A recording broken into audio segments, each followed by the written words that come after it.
Hi all, welcome to spicy kitchen. இன்றைக்கி நம்ம மிளகா பஜ்ஜி எப்படி பண்ணுறதுன்னு பார்க்கலாம். கூடவே மிளகா பஜ்ஜி வச்சு சாட்டாகவும் அதை ரெடி பண்ணலாம். இதுக்கு நல்ல ஃப்ரெஷ்ஷாக இருக்க பஜ்ஜி மிளகாய் எடுத்துக்கிறோம்.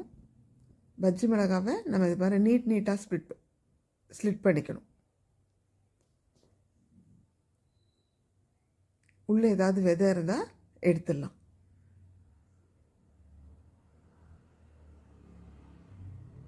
பாருங்கள், இது மாதிரி உள்ள விதை இருந்ததுன்னா ஒரு விதை எடுத்துருங்க. நான் எடுத்துருக்க மிளகாயில் விதை இல்லை இன்றைக்கி.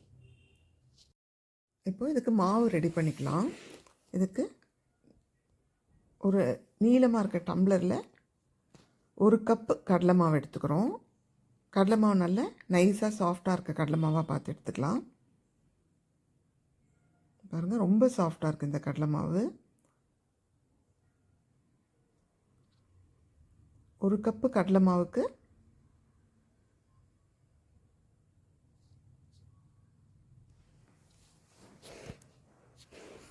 ஒரு 2 டேபிள் ஸ்பூன் அரிசி மாவு போட்டுக்கிறோம்.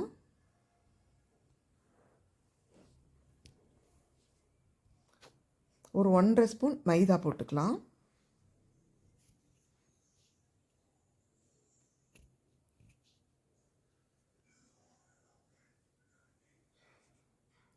தேவையான உப்பு போட்டுக்கலாம். மிளகாத்தூள் போட்டுக்கலாம். மஞ்சப்பொடி,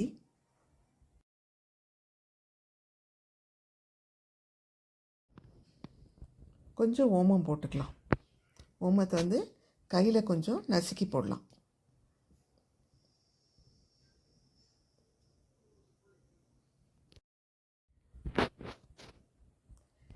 ஒரு 2 ஸ்பூன் தயிர் ஆட் பண்ணிக்கலாம். தயிர் பஜ்ஜிக்கு நல்ல சாஃப்ட்னஸ் கொடுக்கும். தயிரும் மைதாவும் சாஃப்ட்னஸ் கொடுக்கும். அதே போல் பஜ்ஜி நல்ல புஷ்ஷுன்னு உப்பி வரும். நம்ம ஆப்பஸோட ஆட் பண்ணுறதுக்கு பதில் ஒரு 2 ஸ்பூன் மைதாவும் 2 ஸ்பூன் தயிரும் ஆட் பண்ணுறோம் இங்கே. இப்போ பஜ்ஜி மாவுக்கு தேவையான அளவு தண்ணி கொட்டி அதை நல்லா மிக்ஸ் பண்ணி விட்டுக்கலாம். பஜ்ஜி மாவு நல்ல ஸ்மூத்தான பேஸ்ட்டாக வந்துடணும். இப்போ பாருங்கள், நான் நீட்டமான டம்ளர் எடுத்திருக்கேன்.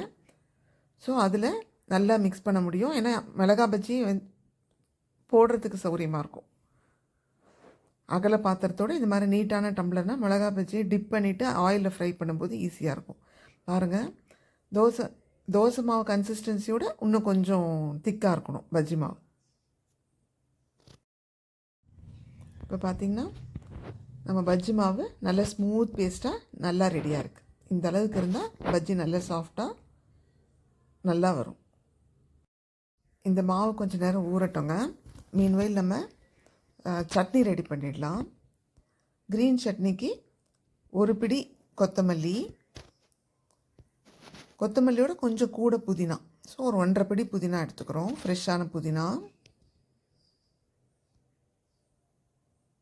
1.5 பிடி புதினா.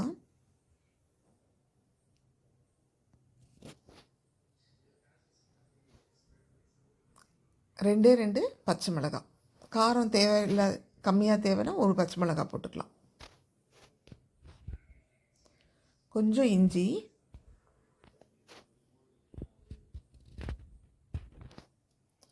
ஒரு 6லேருந்து 8 பல் பூண்டு. சின்ன பொடி பூண்டாக இருக்குது, அதனால் ஒரு 8 பல் மேலே பூண்டு போட்டிருக்கேன்.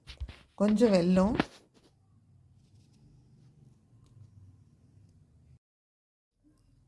கொஞ்சம் சாட் மசாலா, ஜீரக பவுடர் கொஞ்சம், சால்ட்டு தேவையான அளவுக்கு. இது கூடவே கொஞ்சம் தயிர், ஒரு 1/4 கப்பு தயிர் ஆட் பண்ணிவிட்டு தேவையான அளவு தண்ணியும் ஆட் பண்ணிவிட்டு இதை நல்ல ஒரு ஸ்மூத் பேஸ்ட்டாக கிரைண்ட் பண்ணிக்கிறோம் நம்ம.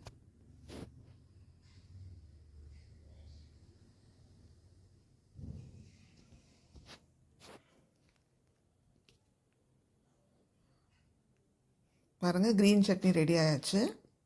இது நம்ம ஒரு சின்ன பவுலில் ட்ரான்ஸ்ஃபர் பண்ணி வச்சுக்கலாம். இது எந்த சாட் பண்ணாலும் இந்த க்ரீன் சட்னி ஆட் பண்ணிக்கலாம், நல்லாயிருக்கும். இப்போ நம்ம இந்த க்ரீன் சட்னியை சைடில் வச்சுக்கலாம். வச்சுட்டு நம்ம பஜ்ஜி பொரித்து எடுத்துடலாம்.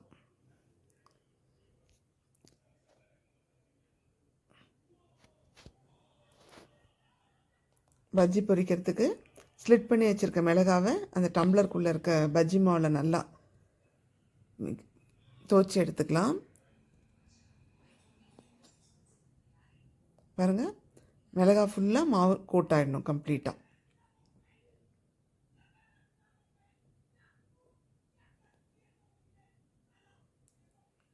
சூடாக காய வச்சுருக்க எண்ணெய் நல்லா காஞ்ச பிறகு ஒரு பஜ்ஜியாக போட்டுடலாம்.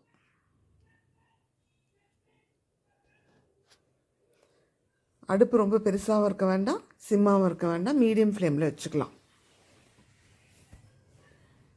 பாருங்க, மிளகாலாம் வெந்து நல்லா ரோஸ்டடாக நல்லா கிறிஸ்பாக புஷ்ஷுன்னு வந்திருக்கு பஜ்ஜி.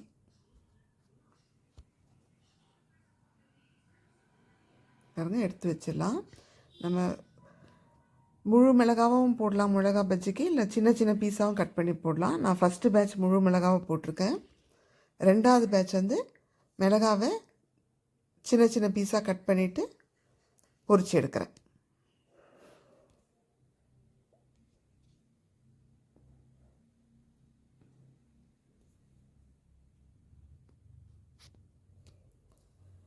பாருங்கள், எண்ணெயில் எவ்வளோ கொள்கிறதோ அத்தனை பஜ்ஜி போட்டுக்கலாம். நம்ம நல்லா ரோஸ்ட் ஆகட்டும். மீன்வெயில் நம்ம அந்த சாட்டுக்கு என்ன வேணுமோ அந்த வெஜிடபிள்ஸ் மிக்ஸ் பண்ணி வச்சுக்கலாம். அதுக்கு துருவின கேரட் ஒரு கைப்பிடி, பொடியாக நறுக்கின வெங்காயம், கொஞ்சம் சீரகப்பொடி, ஆம்ச்சூர் பவுடர், கூட கொஞ்சம் சால்ட் ஆட் பண்ணிவிட்டு நல்லா மிக்ஸ் பண்ணி விட்டுடலாம் இந்த வெஜிடபிள் மிக்சரை. நமக்கு சாட்டுக்கு வேண்டிய வெஜிடபிள் மிக்சர் ரெடியாக இருக்குது. இப்போ நம்ம சாட் எப்படி அசம்பிள் பண்ணுறதுன்னு பார்க்கலாம். அதுக்கு 2 சர்விங் பவுல் எடுத்துகிட்டு நம்ம ரெடி பண்ணியிருக்க மிளகா பஜ்ஜியை சின்ன சின்ன பீஸாக கட் பண்ணி போட்டுக்கலாம். போட்டுட்டு இதுக்கு மேலே கொஞ்சம் அந்த vegetable mixer, carrot onion mixer,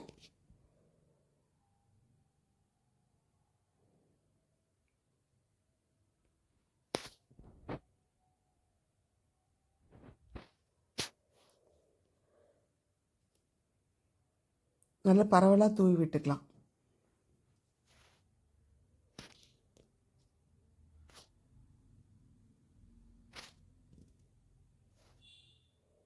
இதுக்கு மேலே கொஞ்சம் க்ரீன் சட்னி. க்ரீன் சட்னிலே வெல்லம்லாம் போட்டுட்டோம். அதனால் இதுக்காக தனியாக ஸ்வீட் சட்னி போடணுன்னு அவசியம் இல்லை. வெறும் க்ரீன் சட்னியே போதும். நம்ம ஆம்ச்சூர் பவுடரும் போட்டிருக்கோம். ஸோ புளிப்பும் இருக்கும், டேங்கினஸும் இருக்கும்.